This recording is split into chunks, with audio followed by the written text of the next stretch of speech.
Good evening. Toni Morrison is dead. Now she begins to live forever. Welcome all to this unprecedented event. Only a week or so upon her passing, in gratitude, solemn joyfulness, we come to praise literary genius and augural wisdom as embodied in a Black woman writer. Yes, Black woman writer is how Toni insisted on defining herself. The only Black woman writer in the world so far to have won the Nobel Prize by demanding throughout her career, with uncompromising determination, respect for the humanity and culture of her people. We gather as representatives of Toni Morrison's worldwide constituency to celebrate her life and her life's work through readings, music, and video. The guiding principle of this evening is that no single instance or aspect of her art and achievement, or of our response to them, can fully account for Toni Morrison. She contained multitudes. Each one of us here tonight can say of her, as Sixo in Beloved said about his love, 30-mile woman. She is a friend of my mind. She gather me, man, the pieces I am. She gathers them and give them back to me in all the right order. It's good, you know, when you've got a woman who's a friend of your mind. Let the evening begin. Craig Harris and Peter Lynn on the trombone.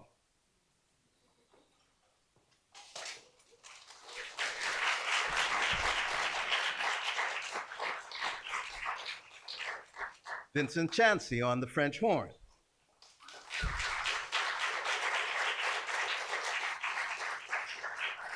Omar Kabir on the trumpet.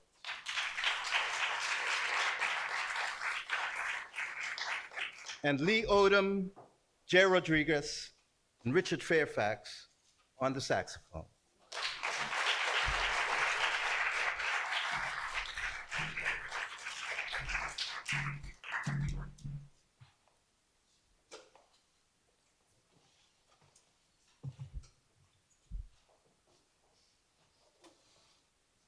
In this here place, we flesh that weeps, laughs, flesh that dances on bare feet in grass. Love it hard.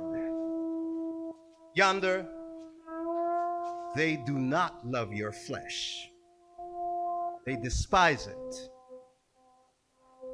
They don't love your eyes. They just as soon pick them out. No more do they love the skin on your back. Yonder, they flay it.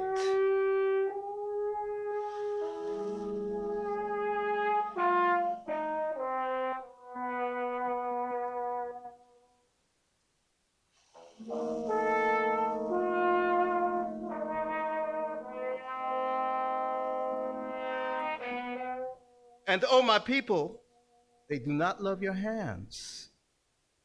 Those they only use, tie, bind, chop off, and leave empty.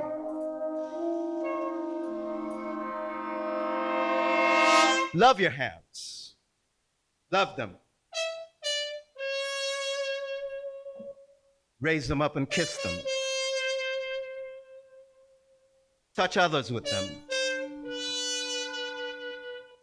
Pat them together.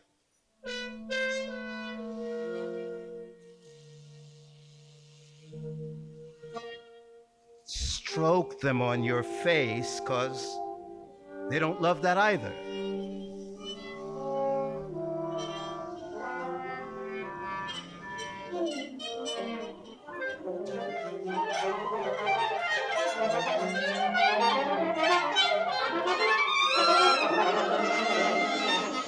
You got to love it, you. And no, they ain't in love with your mouth.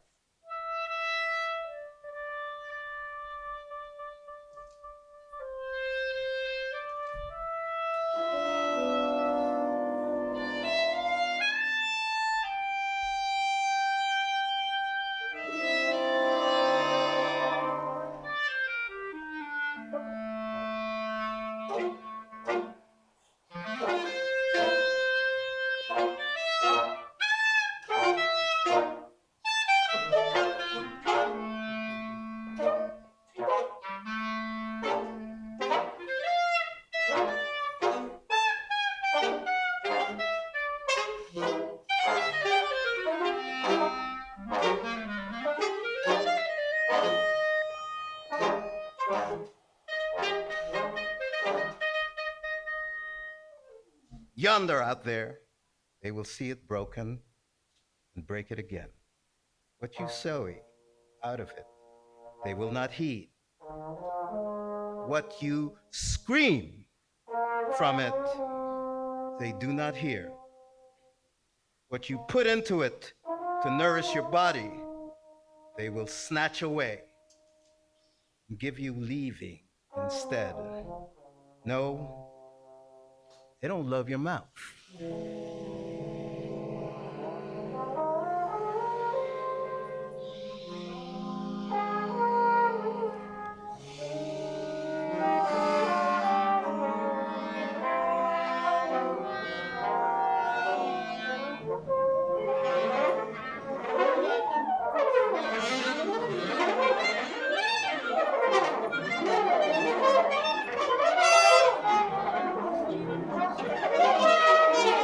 You got to love it. This is flesh I'm talking about here. Flesh that needs to be loved. Feet that need to rest and to dance. Backs that need support. Shoulders that need arms. Strong arms. I'm telling you.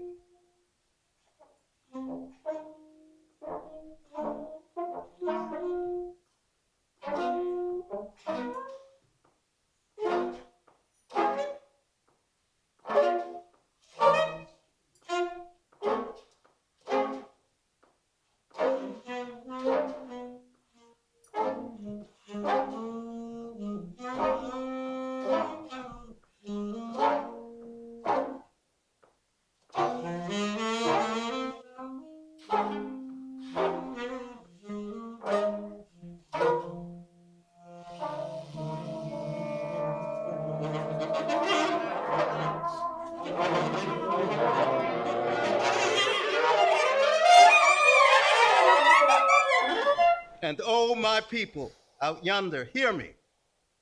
They do not love your neck, unnoosed and straight. So love your neck. Put a hand on it. Brace it. Stroke it. And hold it up.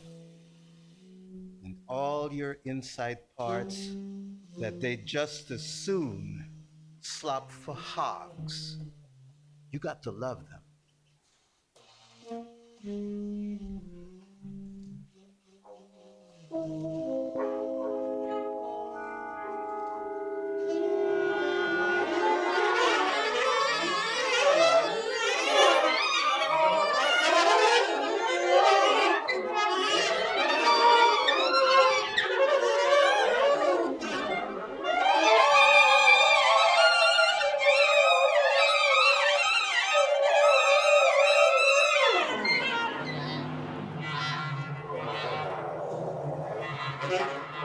The dark liver.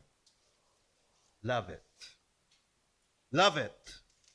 And the beat and beating heart. Love that too. More than eyes or feet. More than lungs that have yet to dry to draw free air more than your life-holding womb and your life-giving private parts. Hear me now. Love your heart.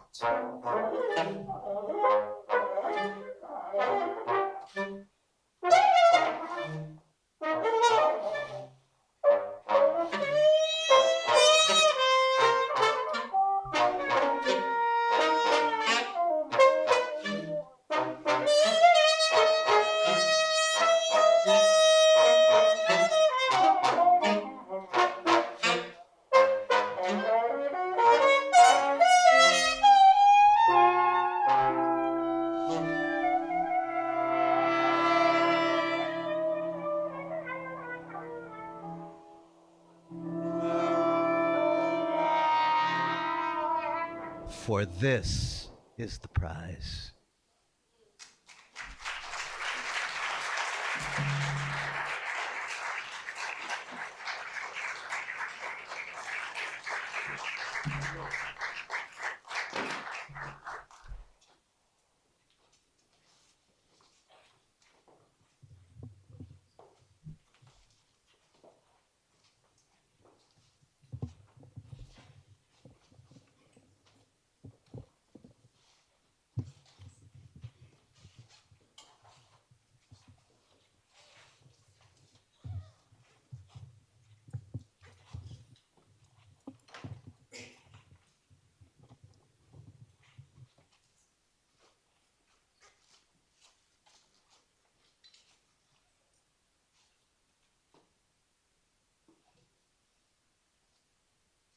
I thought it would be better for me, at least in the late 60s and early 70s, to establish once and for all that all three of those things play. I'm black, I am a woman, and I'm a writer, and they go together.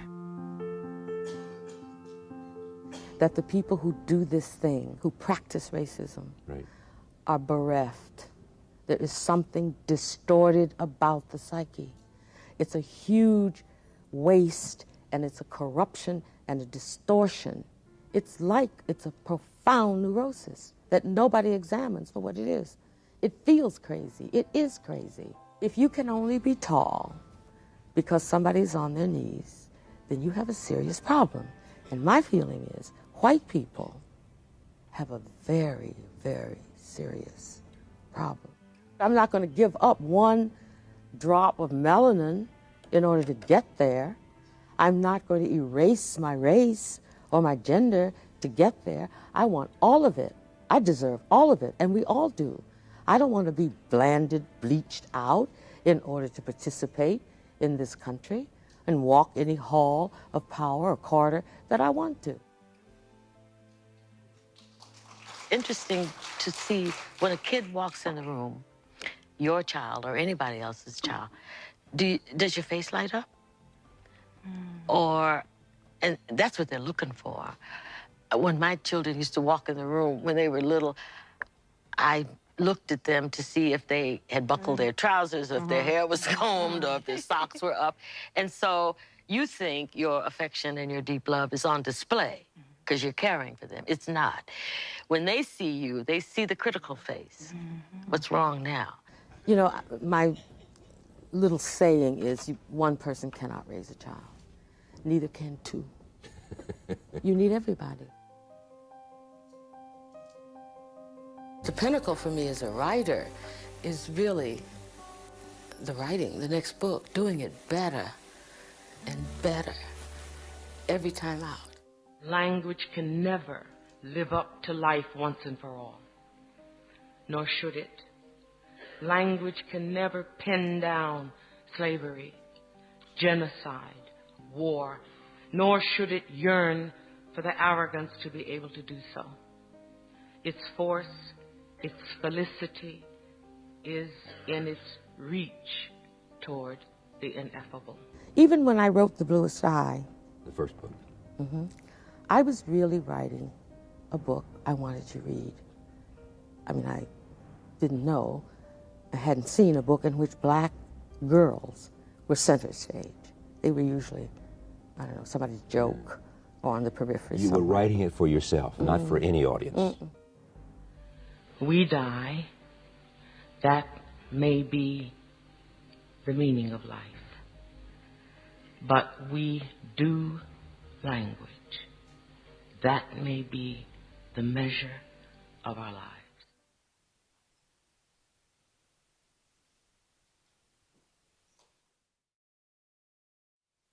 I have only to break into the tightness of a strawberry, and I see summer, its dust and lowering sky. It remains for me a season of storms. The parched days and sticky nights are undistinguished in my mind, but the storms, the violent, sudden storms, both frightened and quenched me. But my memory is uncertain. I recall a summer storm in the town where we lived, and imagine a summer my mother knew in 1929. There was a tornado that year, she said, that blew away half of South Lorraine. I mix up her summer with my own. Biting the strawberry, thinking of storms, I see her, a slim young girl in a pink crepe dress. One hand is on her hip, the other lolls about her thigh, waiting. The wind swoops her up high above the houses, but she is still standing, hand on hip, smiling. The anticipation and promise in her lolling hand are not altered by the Holocaust. In the summer tornado of 1929, my mother's hand is unextinguished. She is strong, smiling, and relaxed, while the world falls down about her. So much for memory. Public fact becomes private reality, and the seasons of a Midwestern town become the Moriah of our small lives. The Breedloves did not live in a storefront because they were having temporary difficulty adjusting to the cutbacks at the plant. They lived there because they were poor and Black, and stayed there because they believed they were ugly. Although their poverty was traditional and stultifying, it was not unique. But their ugliness was unique. No one could have convinced them that they were not relentlessly and aggressively ugly, except for the father, Charlie, whose ugliness, the result of despair, dissipation, and violence directed toward petty things and weak people, was behavior. The rest of the family, Mrs. Breedlove, Sammy Breedlove, and Pecola Breedlove, wore their ugliness, put it on, so to speak, although it did not belong to them. The eyes, the small eyes, set closely together under narrow foreheads, the low, irregular hairlines, which seemed even more irregular in contrast to the straight, heavy eyebrows which nearly met, keen but crooked noses with insolent nostrils. They had high cheekbones, and their ears turned forward, shapely lips which called attention not to themselves but to the rest of the face. You looked at them and wondered why they were so ugly. You looked closely and could not find the source. Then you realized that it came from conviction, their conviction. It was as though some mysterious, all-knowing master had given each one a cloak of ugliness to wear, and they had accepted it without question. The master had said, "You are ugly people." They had looked about themselves and saw nothing to contradict the statement, saw in fact support for it, leaning at them from every billboard, every movie, every glance. "Yes," they had said, "you are right." And they took the ugliness in their hands, threw it as a mantle over them, and went about the world with it, dealing with it each according to his way. Mrs. Breedlove handled hers as an actor does a prop. for the articulation of character, for support of a role she frequently imagined was hers, martyrdom. Sammy used his as a weapon to cause others pain. He adjusted his behavior to it, chose his companions on the basis of it, people who could be fascinated, even intimidated by it. And Pecola, she hid behind hers, concealed, veil, eclipse, peeping out from behind the shroud, very seldom, and then only to yearn for the return of her mask.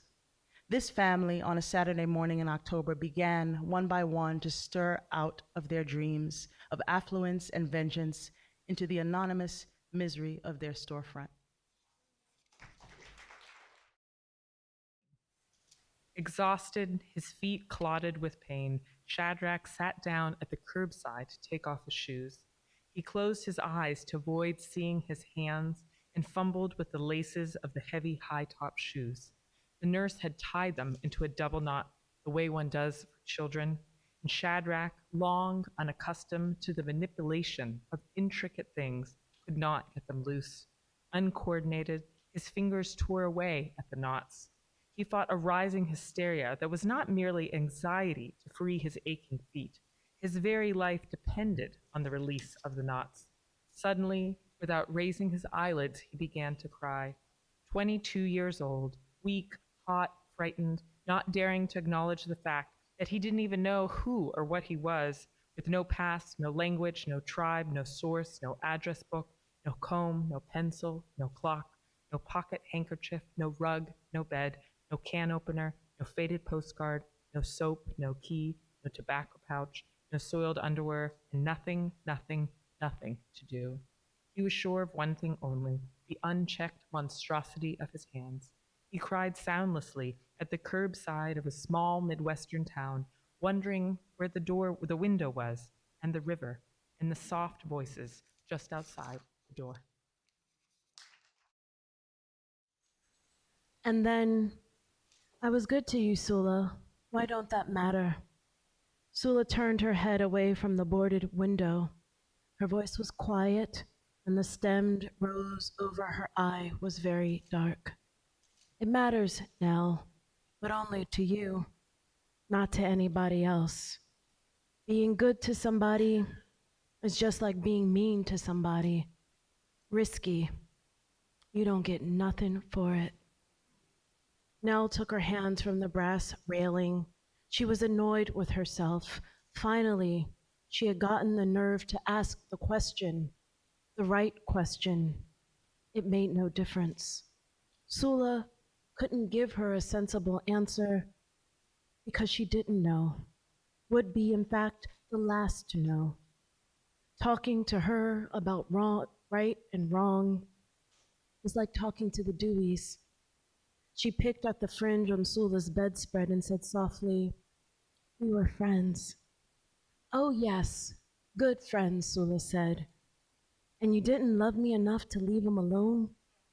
To let him love me? You had to take him away." "What you mean, take him away? I didn't kill him.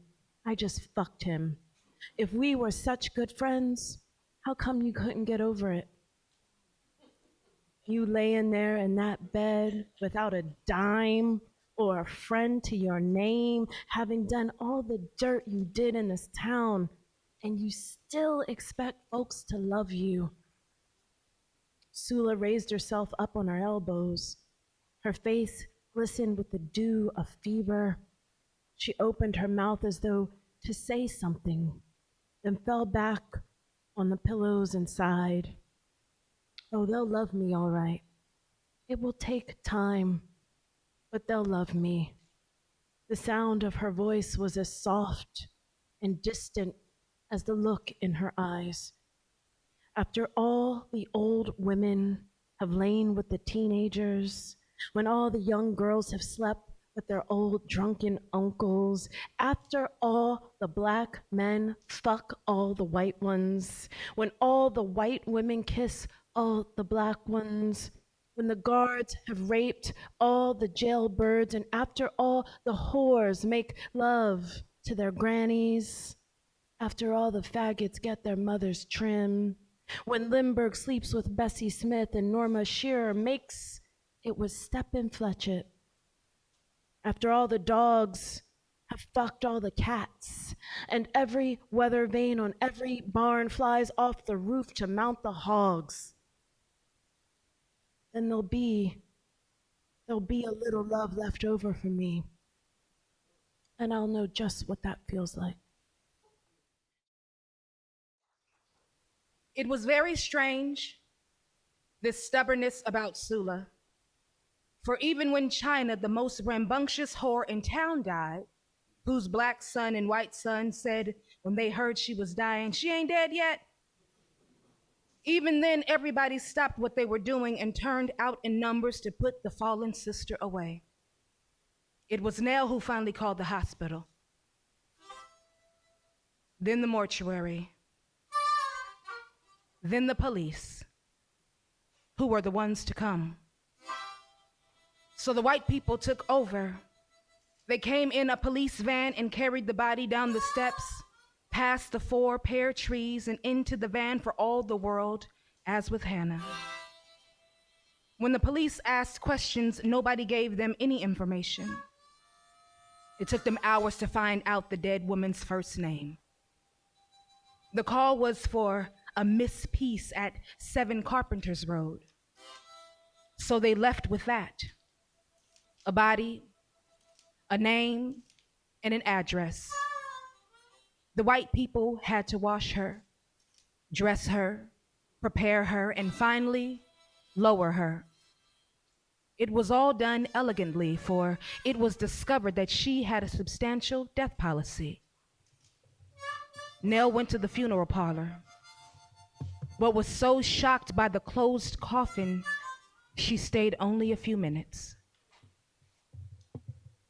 The following day, Nell walked to the burying and found herself the only black person there, steeling her mind to the roses and pulleys. It was only when she turned to leave that she saw the cluster of black folk at the lip of the cemetery, not coming in, not dressed for mourning, but there waiting. Not until the white folks left, the gravediggers, Mr. and Mrs. Hodges, and their young son who assisted them, did those black people from up in the bottom enter with the hooded hearts and filled eyes to sing, "Shall we gather at the river?" over the curved earth that cut them off from the most magnificent hatred that they had ever known. Their question clotted the October air. Shall we gather at the river? The beautiful river. Perhaps SULA answered them even then, for it began to rain, and the women ran in tiny leaps through the grass for fear their straightened hair would beat them home.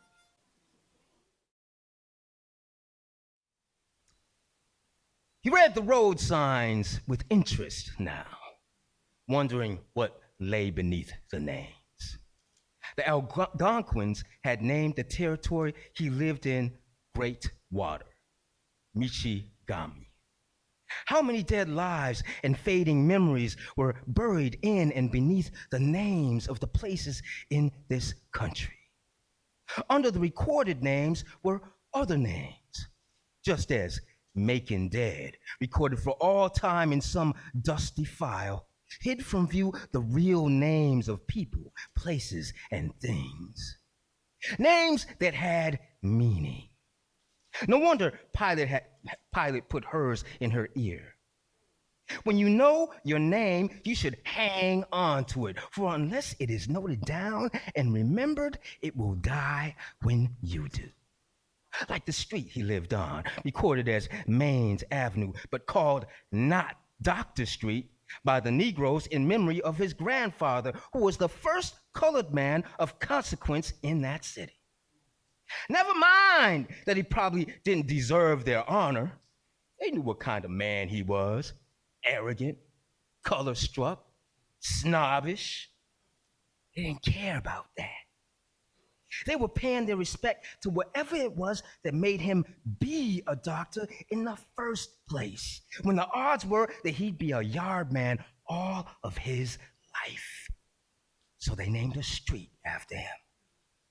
Pilate had taken a rock from every state she had lived in because she had lived there. And having lived there, it was hers and his father's, his grandfather's, his grandmother's. Not Dr. Street, Solomon's Leap, Rena's Gulch, Shalimar, Virginia.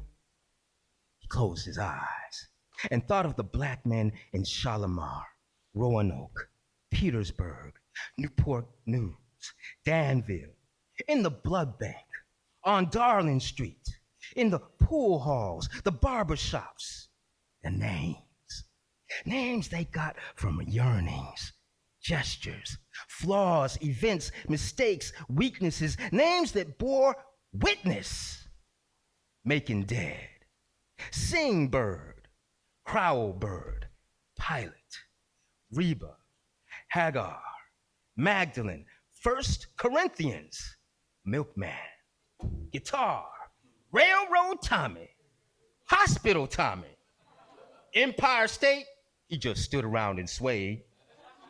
Small Boy, Sweet, Circe, Moon, Nero, Humpty Dumpty, Blue Boy, Scandinavia, Quack Quack, Jericho, Spoon Bread, Iceman, Dough Belly, Rocket River, Gray Eye, Cock-a-doodle-doo, Cool Breeze, Muddy Waters, Pine Top, Jelly Roll, Fats, Lead Belly, Bo Diddley, Cat Iron, Peg Leg, Sun, Short Stuff, Smoky Babe, Funny Papa, Booker, Pink, Bull Moose, BB, T-Bone, Black Ace, Lemon, Washboard, Gape Mouth, Clean Head, Tampa Red, Juke Boy, Shine, Stagger Lee, Jim the Devil, Fuck Up, and Dat Nigga.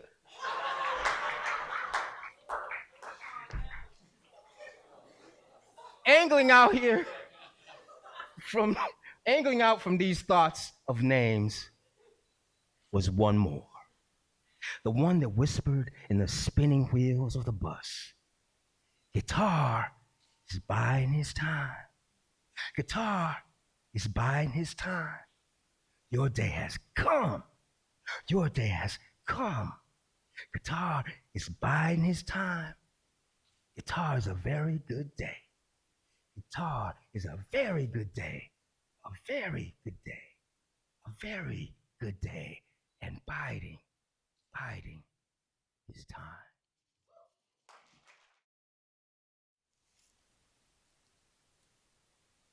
Strife came to us that fall.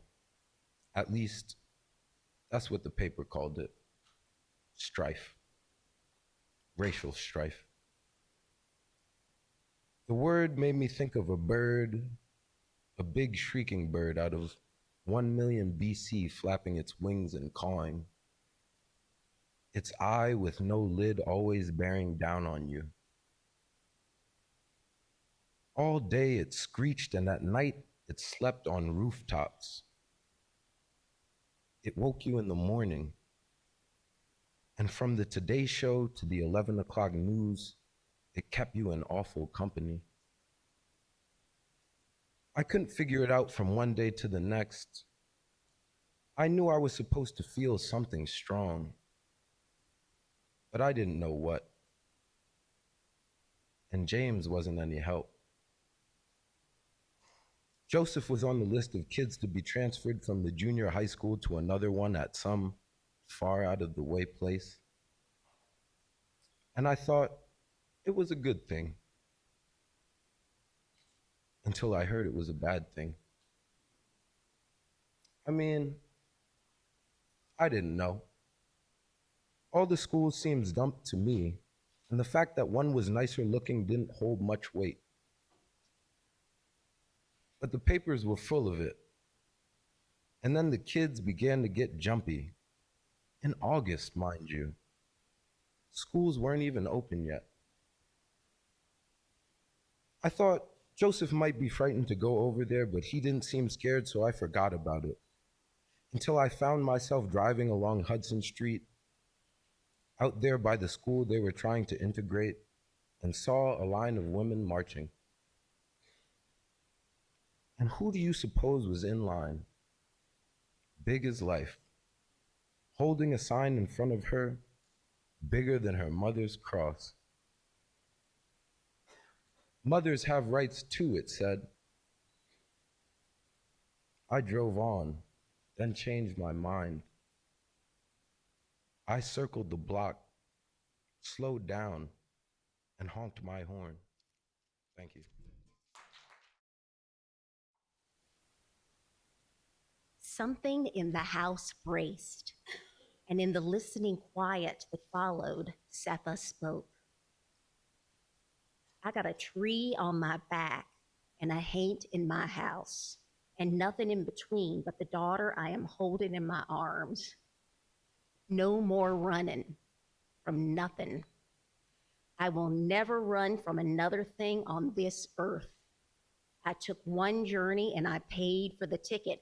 But let me tell you something, Paul D. Garner, it costs too much. Do you hear me?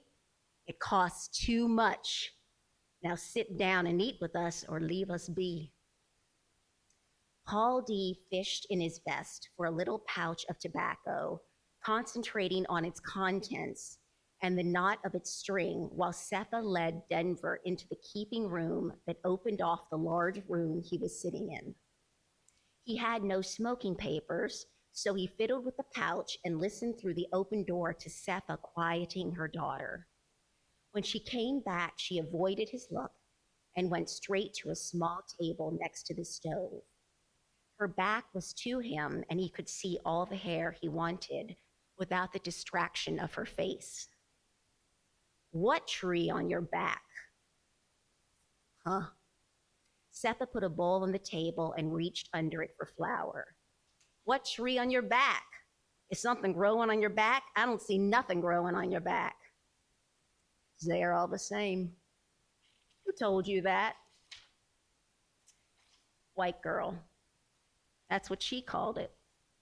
I've never seen it and I never will, but that's what she said it looked like. A chokecherry tree. Trunk, branches, and even leaves. Tiny little chokecherry leaves. That was 18 years ago. Could have cherries too now, for all I know.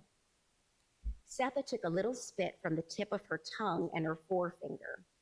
Quickly, lightly, she touched the stove.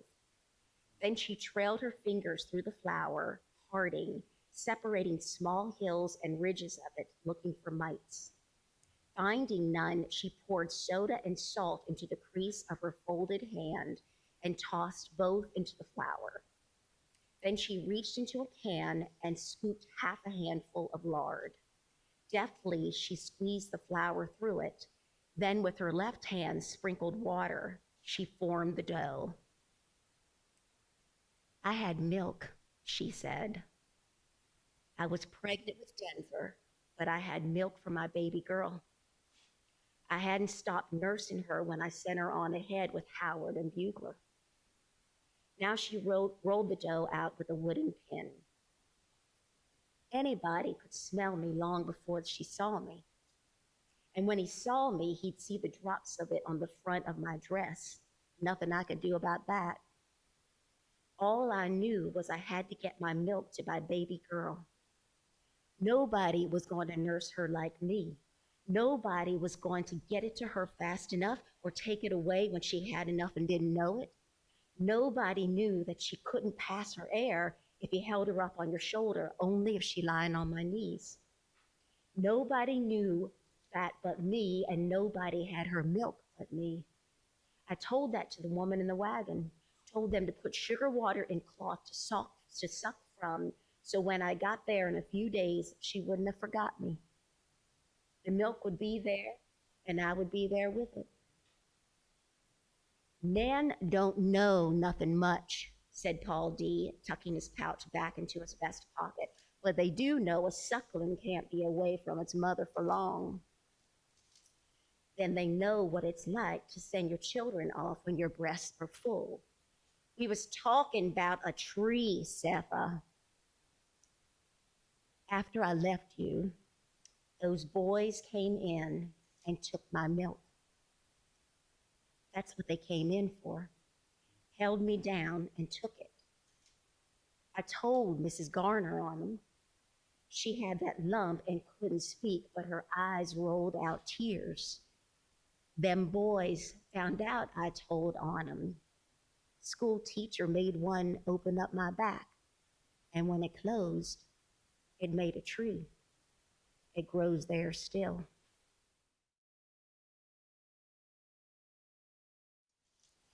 To the right of Paul D, where the door to the keeping room is ajar, he hears humming.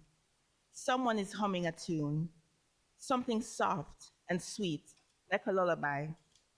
Then a few words, sound like, "Hi Johnny, why Johnny, sweet William, bend down low." Of course, he thinks, that's where she is, and she is, lying under a quilt of merry colors, her hair like the dark, delicate roots of good plants, spreads and curves on a pillow. Her eyes fixed on the window are so expressionless, he's not sure she will know who he is. There's too much light here in this room. Things look sold. Jackweed raise up high, she sings, lamb soul over my shoulder, buttercup and cloverfly. She's fingering a long clump of her hair. Paul D clears his throat to interrupt her. Seth?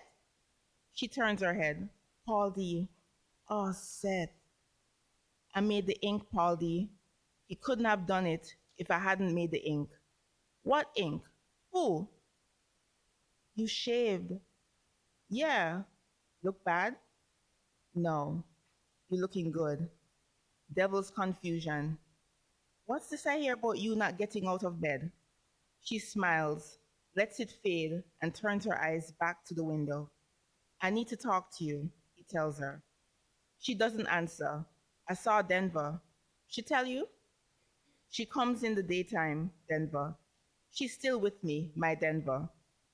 You got to get up from here, girl. He's nervous. This reminds him of something. I'm tired, Paul D. So tired. I have to rest a while. Now he knows what he's reminded of, and he shouts at her. Don't you die on me. This is baby Sook's bed. Is that what you planning? He's so angry he could kill her. He checks himself, remembering Denver's warning, and whispers, What you planning, Seth? Oh, I don't have no plans. No plans at all. Look, he says, Denver be here in the day. I be here in the night. I'ma take care of you, you hear? Starting now. First off, you don't smell right. Stay here. Don't move. Let me heat up some water. He stops. Is it all right, Seth, if I heat up some water? And count my feet? She asks him. He steps closer. Rub your feet. Seth closes her eyes and presses her lips together. She's thinking, no, this little place by a window is what I want, and rest. There's nothing to rub now, and no reason to. Nothing left to bathe, assuming he even knows how. Will he do it in sections? First her face, then her hands, her thighs, her feet, her back, ending with her exhausted breasts? And if he bathes her in sections, will the parts hold? She opens her eyes, knowing the danger of looking at him. She looks at him. The peach-stone skin, the crease between his ready, waiting eyes, and sees it. The thing in him, the blessedness. And that has made him the kind of man who can walk in a house and make the women cry.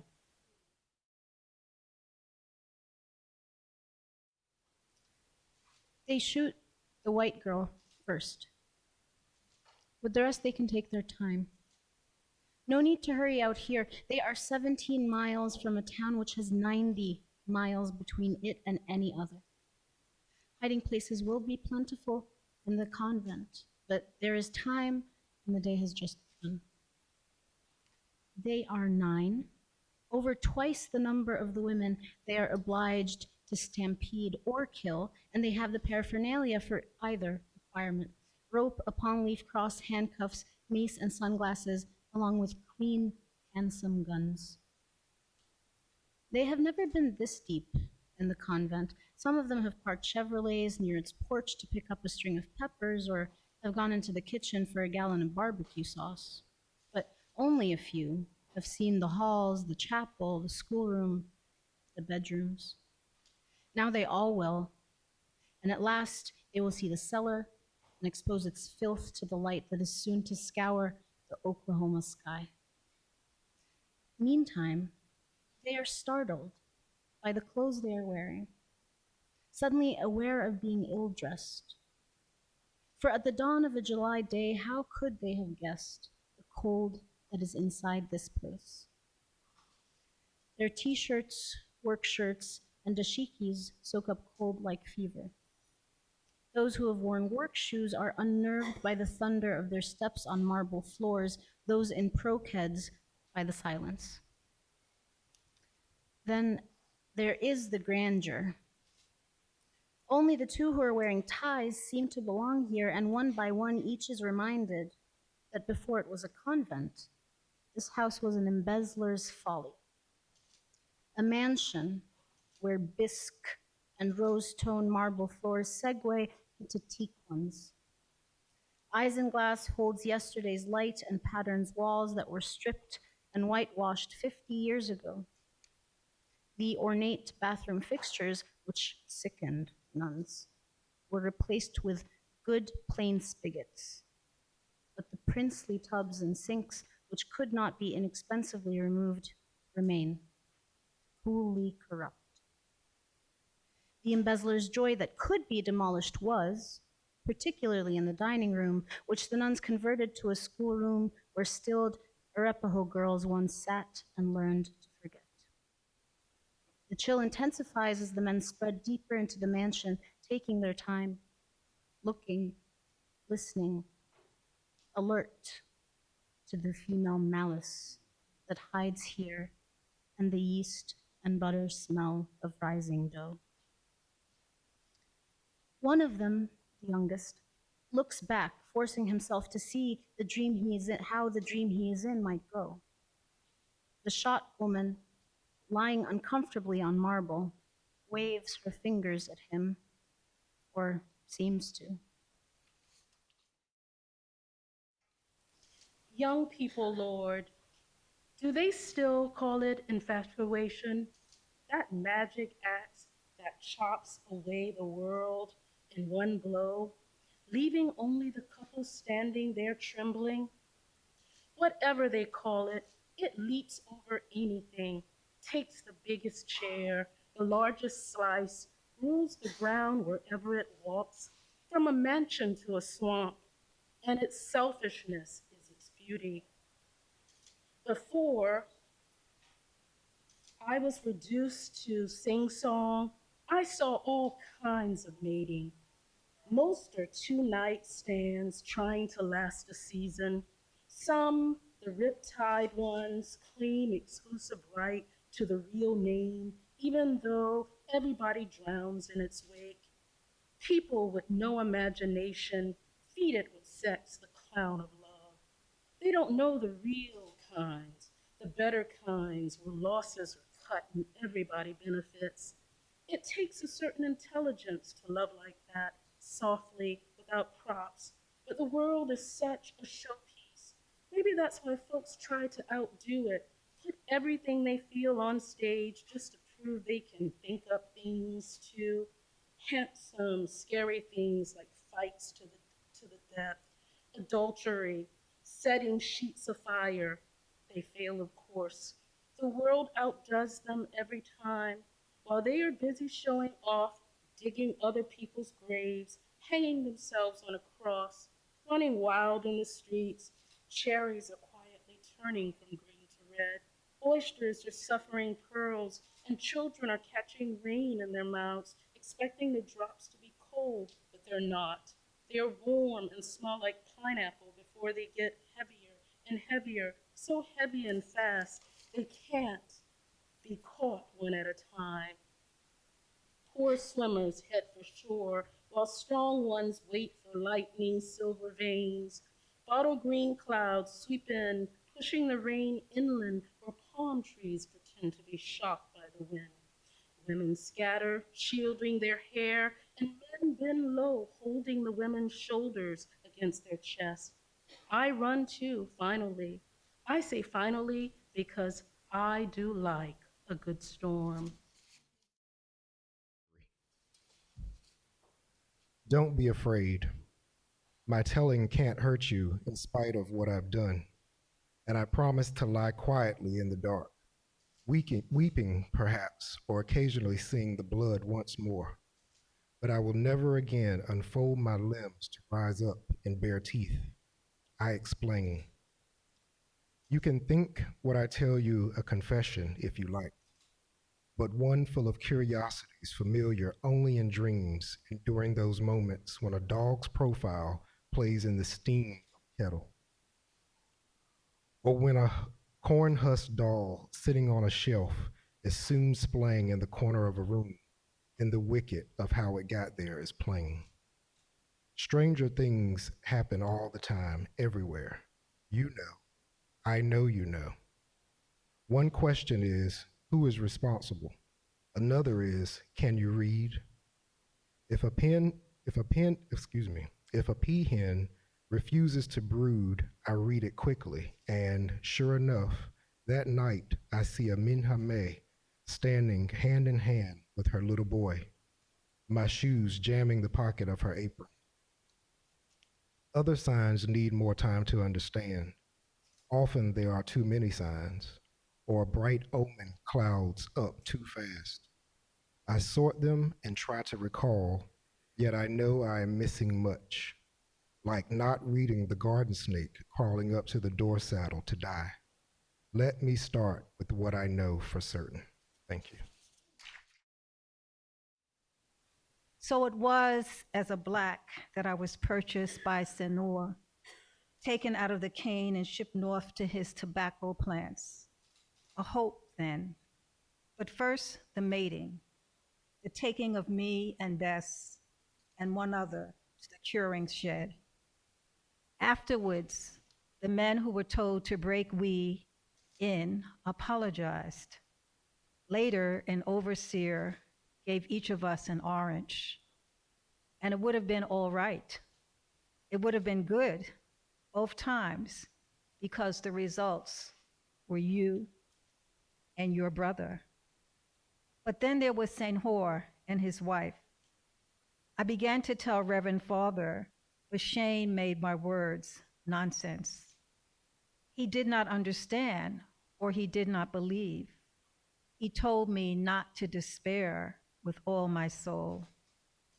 He told me not to despair or be faint of heart, but to love God and Jesus Christ with all my soul, to pray for the deliverance that would be mine at judgment, that no matter what others may say, I was not a soulless animal, a curse, that Protestants were in error, in sin, and if I remained innocent in mind and deed, I would be welcomed beyond the valley of this woeful life into an everlasting one.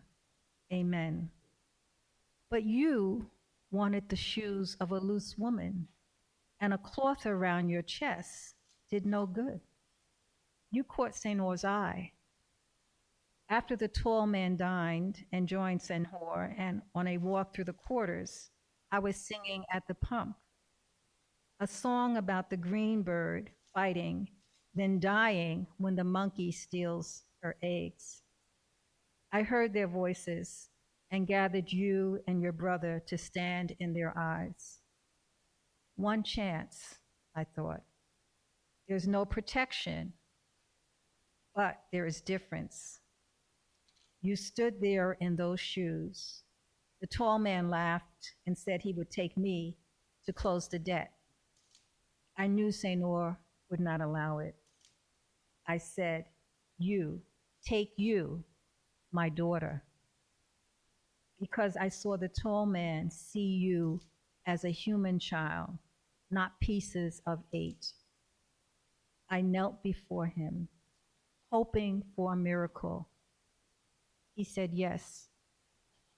It was not a miracle. bestowed by God.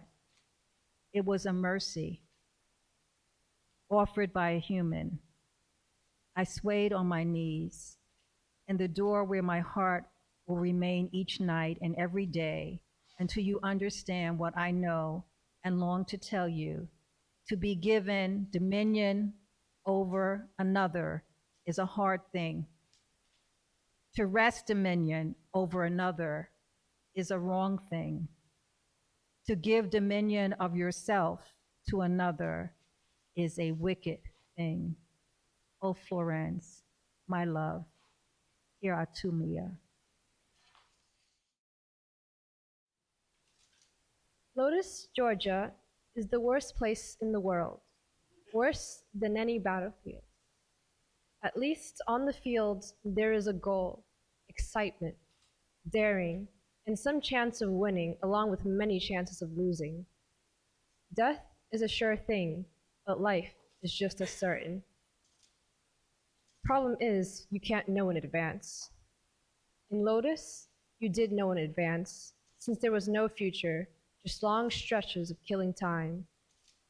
There was no goal other than breathing, nothing to win, and, save for somebody else's quiet death, nothing to survive or worth surviving for.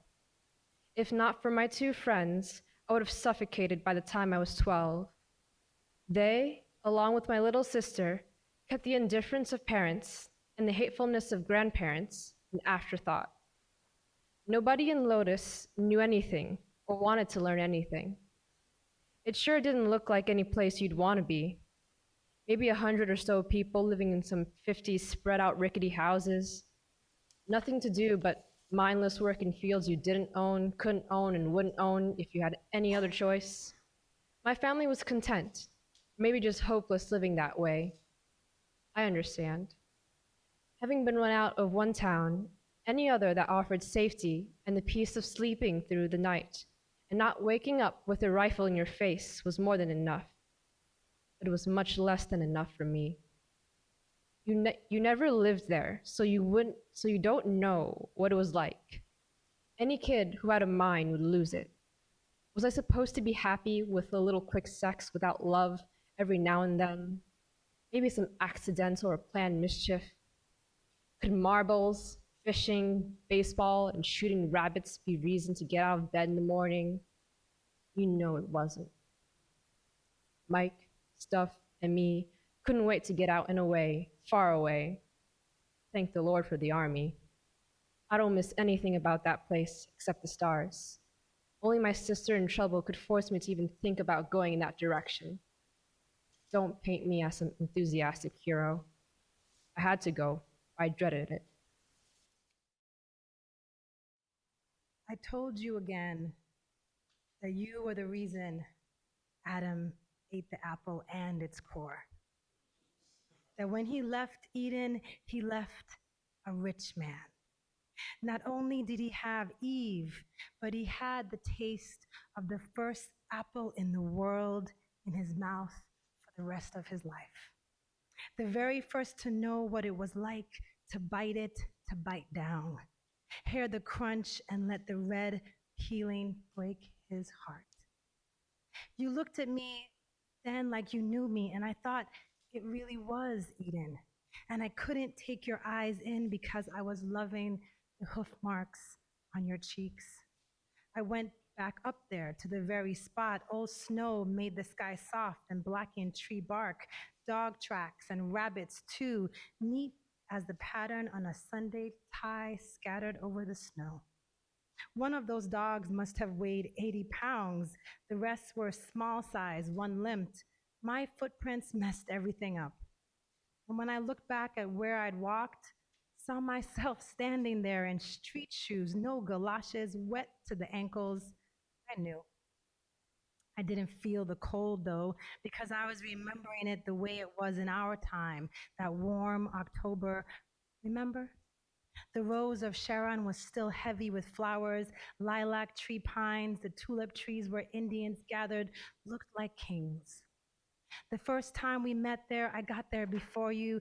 2 white men were sitting on a rock. I sat on the ground right next to them until they got disgusted and moved off. you had to be working or looking like you was to be anywhere near there. That's why I brought my sample case along, to look like I was delivering something important. Yeah, it was forbidden, all right, but nobody loud talked us that time. And it gave the thing an edge being there, a danger that was more than me and you being together. I scratched our initials on the rock those men moved away from, D and J. Later on, after we had a place and a routine, I brought you treats, worrying each time what to bring that would make you smile and come again the next time. How many phonographic records? How many silk stockings? The little kit to mend the runs. Remember? The purple metal box with flowers on top full of Schraft chocolates, cologne in a blue bottle that smelled like a whore. Flowers once, but you were disappointed with that treat, so I gave you $1 to buy whatever you wanted. A whole day's pay back home when I was young. Just for you.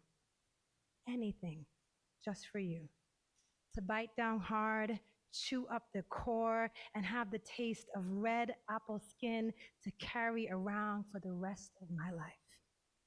In Malvone's nephew's room with the Iceman sign in the window, your first time, and mine in a manner of speaking, for which, and I will say it again, I would strut out the garden, strut, as long as you held onto my hand, girl.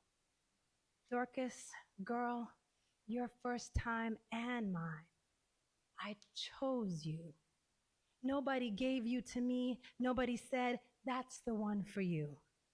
I picked you out. Wrong time, yep, and doing wrong by my wife, but the picking out, the choosing, don't ever think I fell for you or fell over you.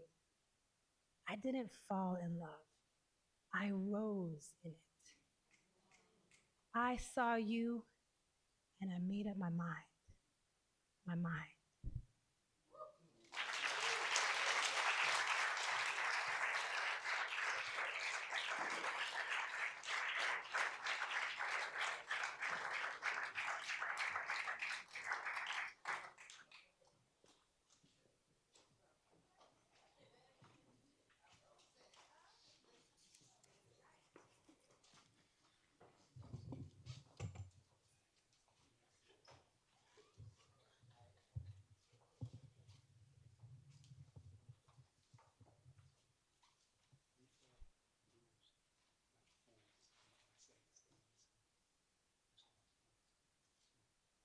There she is.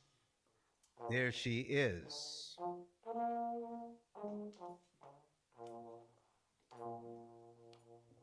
No dancing brothers in this place.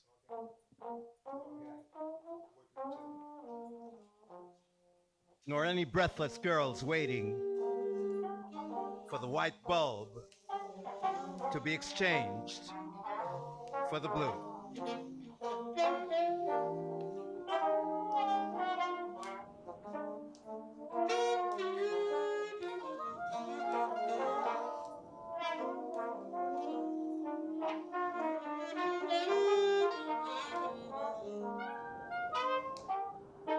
This is an adult party.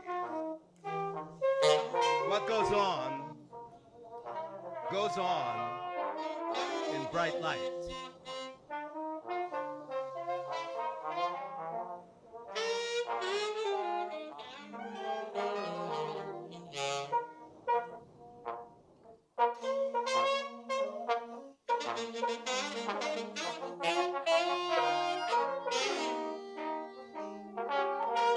Tell us.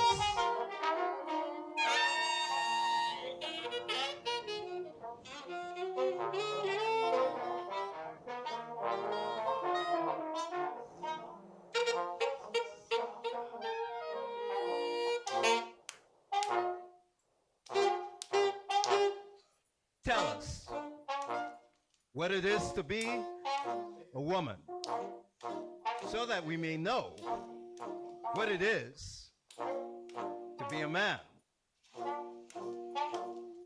What moves at the margin? What it is to have no home in this place. to be set adrift from the one you knew, what it is to live at the edge of towns that cannot bear your company.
And I am all the things I have ever loved.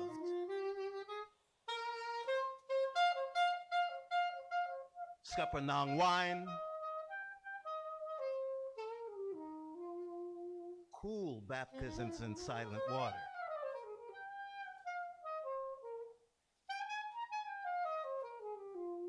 dream books, and number playing.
Love is never better than the lover.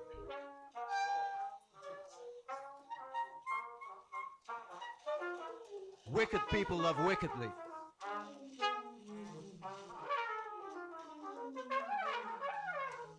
Violent people love violently.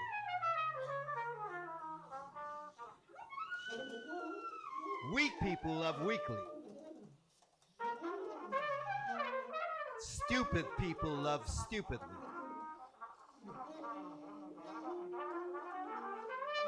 But the love of a free man is never safe. There is no gift for the beloved.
The loved one alone possesses his gift of love. The loved one is shorn, neutralized, frozen in the glare of the lover's inward eye.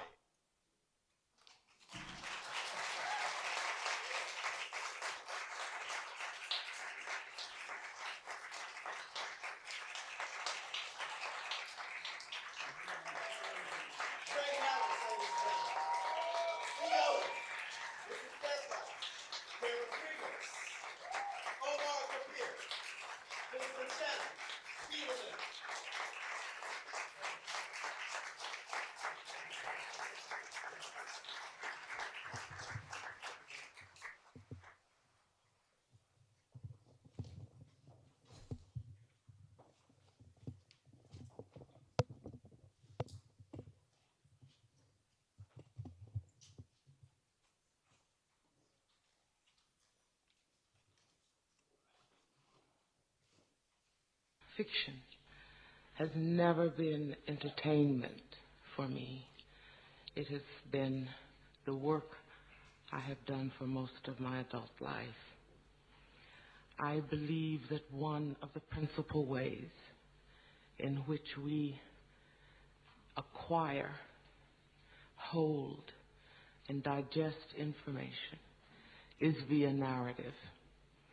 So I hope you will understand when the remarks I make begin with what I believe to be the first sentence of our childhood that we all remember, the phrase, once upon a time. Once upon a time, there was an old woman, blind but wise.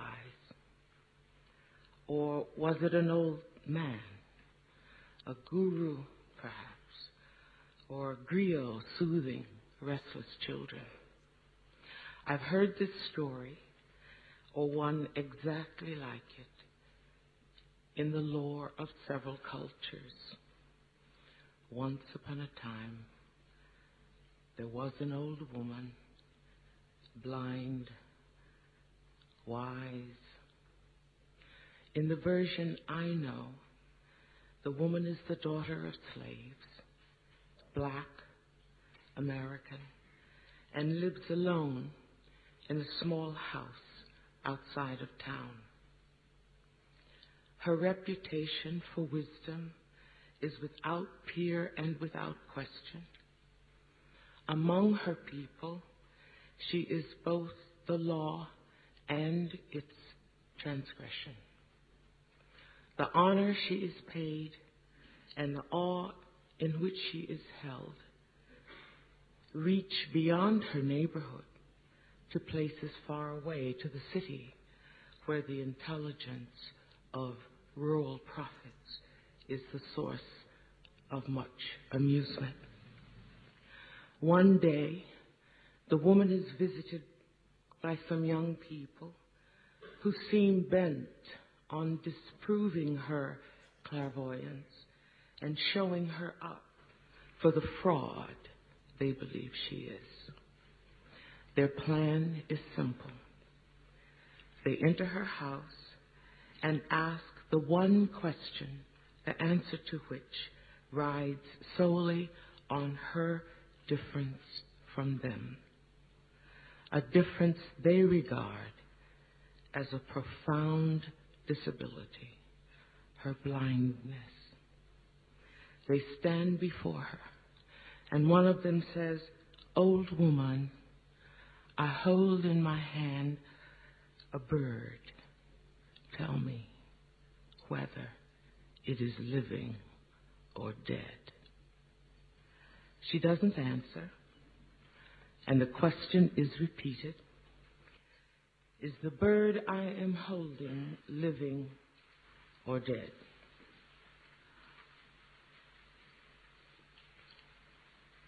She still doesn't answer. She's blind. She can't see her visitors, let alone what is in their hands. She doesn't know their color, their gender, or their homeland. She only knows their motive. The old woman's silence is so long, the young people have trouble holding their laughter. Finally, she speaks, and her voice is soft but stern. I don't know, she says. I don't know whether the bird you are holding is dead or alive. But what I do know is that it is in your hands. It is in your